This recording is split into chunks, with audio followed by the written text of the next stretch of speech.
All right, today's August the 26th. It's Monday night. It's 2 days post the Hotter Than Hell 100. I thought I'd give you an update about the ride. I had a fantastic time. It was aptly named. Um, it was tough. Uh, my strategy going into the race was to get to the 30-mile first pit stop before I took a break, and I did that. There was a big hill coming out of Wichita Falls that somebody had made it was a bad wreck on, because when I come across, they had a guy. They were holding his neck in place, holding him still, and they were waving everybody around. So that was kind of crazy, um, but I got to the 30-mile rest stop, and that was a good plan, because the 100-kilometer people cut off before the third pit stop, so you got a lot less people at the pit stop than you do at pit stops 1 and 2. I'm gonna call them pit stops, and it's easier. And so going to number 3 was an excellent choice, and I had plenty of water, and I made it.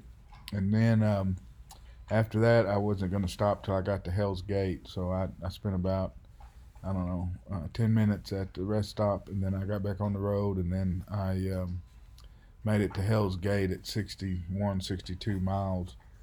And I got at Hell's Gate at 12:02.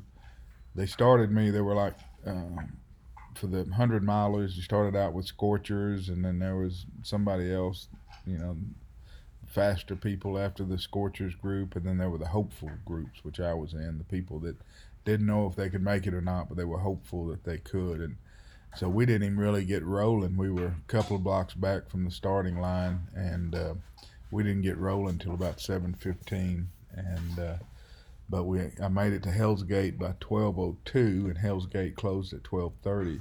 So I drank a little water and ate some Cliff Bars there, and got through Hell's Gate.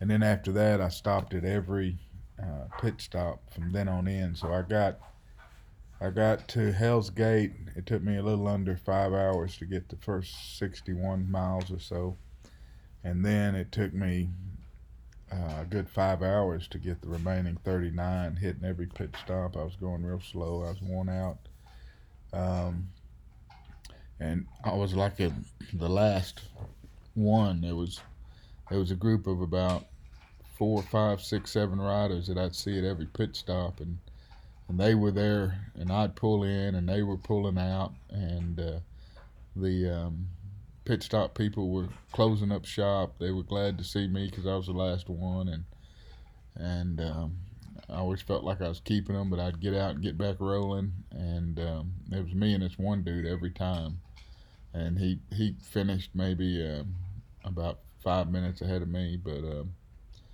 uh, but it was pretty tough.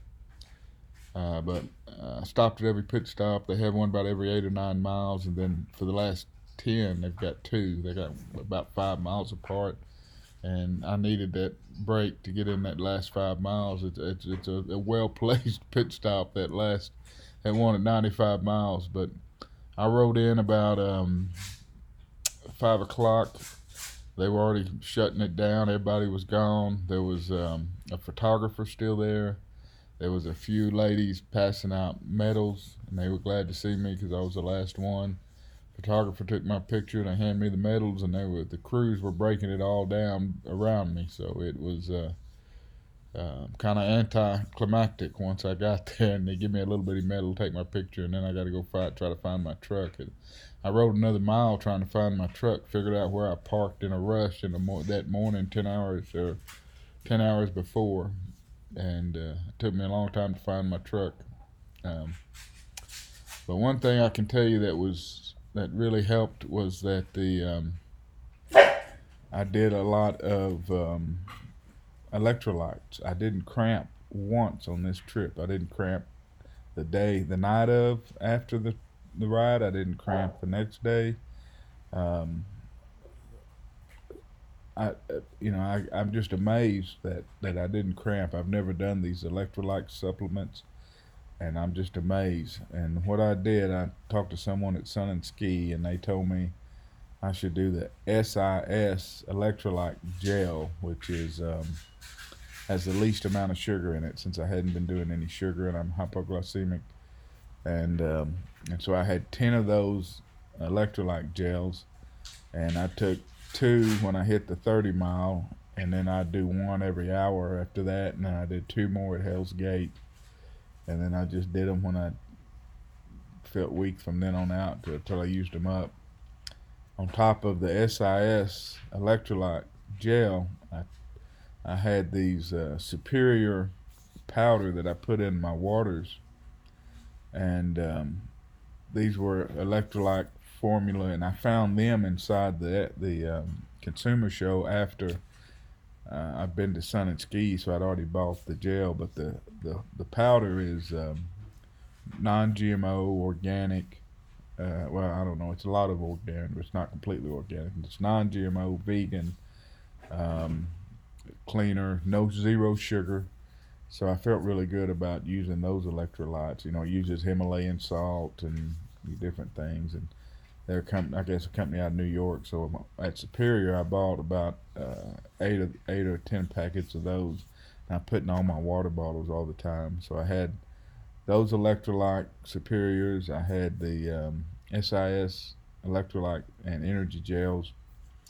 And then I had, I think it's called Sports Legs, and they're a vitamin supplement that the guy at Sun and Ski recommended. You take one capsule for every 50 pounds. So I took 5 capsules.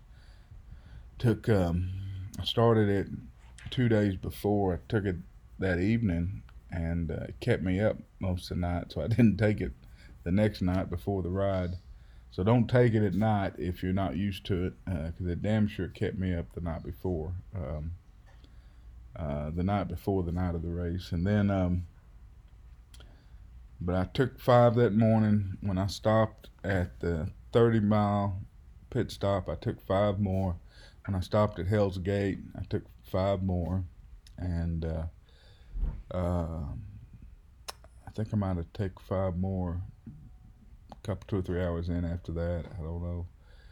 But a combination of those 3 things, one or a combination of, has just completely kept me from getting cramps. I mean, I bought 8 of those organic pickle juice deals that they sell at HEB, and I carried 6 of them in my backpack so I could slam them when I started cramping. I didn't even take one of those. I mean, I ate pickles juice or pickles at every rest stop that I stopped at, but I didn't take any of those damn organic pickle juice deals for cramps that's supposed to stop them dead, because I never suffered any cramps. I bought before I left town, I bought 34 Crazy Waters, large Crazy Water bottles. I came home with 9. So over the span of Wednesday, Thursday, Friday, Saturday, Sunday, I drank 25 Crazy Waters, liter bottles. I bought a bunch of trail mix and Cliff bars. I basically lived on trail mix and Cliff bars, organic trail mix and Cliff bars. I probably bought 25 Cliff bars over that span. I probably ate 6 or 7 bags of rice chips over that span. I was looking for salty and carbs.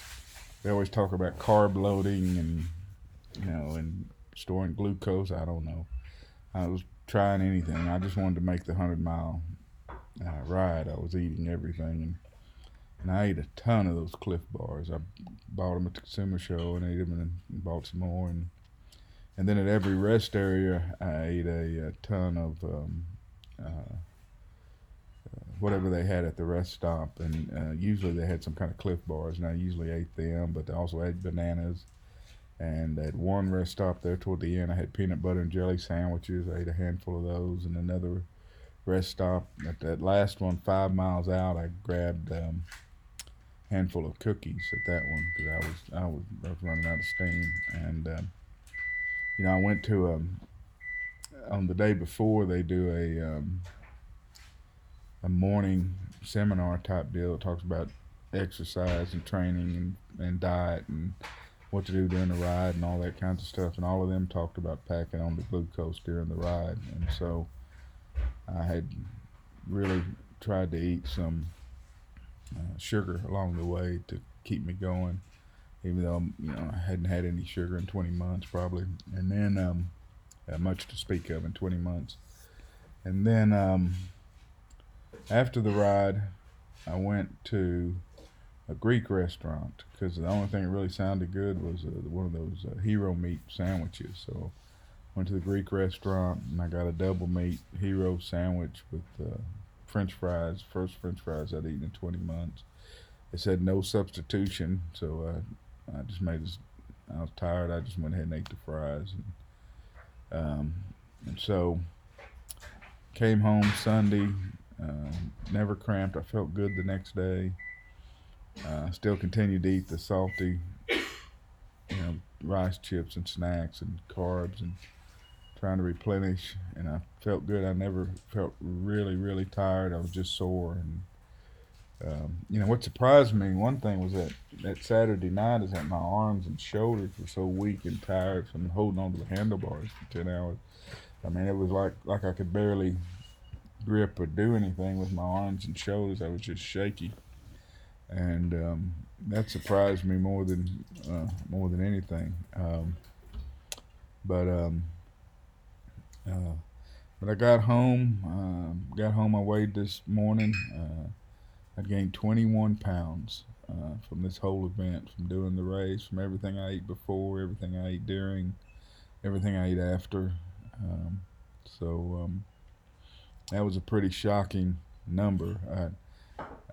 I got on the scale fully expecting to be 10 or 12 pounds heavier, but 21 was a pretty shocking number. It's that put me back. It knocked me out of the 200 loss because at 177, it puts my overall loss back to 198. That's where I was after 1 year. When DDP made that video of me at the 1 year mark. So it was a pretty big blow.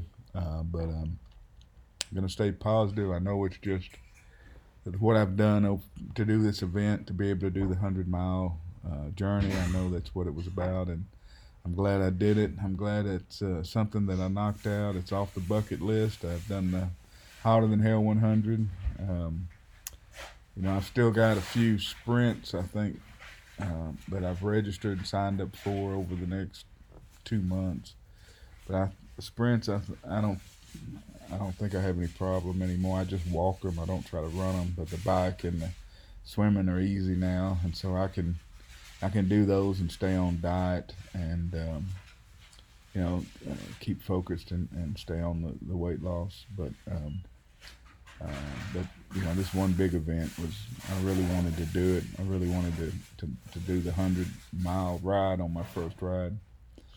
And so I was willing to try anything nutritionally or supplement-wise to get it done. And I did it. My body did it, without really training. I've just been stacking these events without any official training or coaching or following anything. I just kind of did it. So, your body can do a lot for you. It's amazing.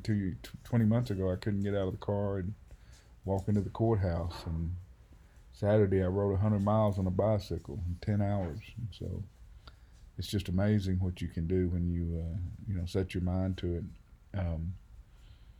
I got to thank DDP, and I know he's mad at me for gaining the weight, and I know he's mad at me for getting off diet. And I thank Bert Kreischer for getting me going on this deal. I thank Brene Brown.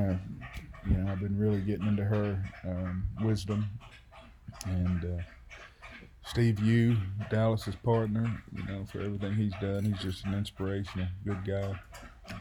and all the people that follow me and all the people that support me. You know, I feel like I let them down somewhat by gaining 21 pounds back, but you know, I'm gonna thank you guys for staying with me and being with me. I'm gonna get back on the going the right way. You know, what I'm gonna do this week is I think I'm gonna weigh every morning this week because I want to see what my body does after an event like this to see if how fast the weight comes off. So the next week or you know, at least a week, maybe a little longer. I just want to see daily how my body does getting back to eating clean, getting back and following the DDPY nutrition plan, and doing you know, just the 3 meals a day, no chips, no nuts, no salty stuff, just clean eating, 6 ounces of protein and veggies, and just getting back to what I know I need to do to lose weight. And so I'm gonna do that now and get back on it, and then weigh every day this week and post it. And I apologize for all the posts, but I want to know. I want to know, and I want y'all to know. I want to see how my body reacts after an event like this, and then getting back to clean eating. So it's kind of an experiment and a test because you know, putting on 21 pounds in a week's a shocker. So I really want to see what happens this week. And so I'm going to weigh every morning this week till next Monday, and then decide. But you know, I encourage everybody out there to do something similar to that. Push your body, see what it can do. Do what you need to do to do it. Your body can do amazing things, especially when it's stretched out and it's you know, helped out with DDPY. It's amazing. So thank you, DDP. Thank you, Bert Chrysler. And we'll see you tomorrow morning at the weigh-in.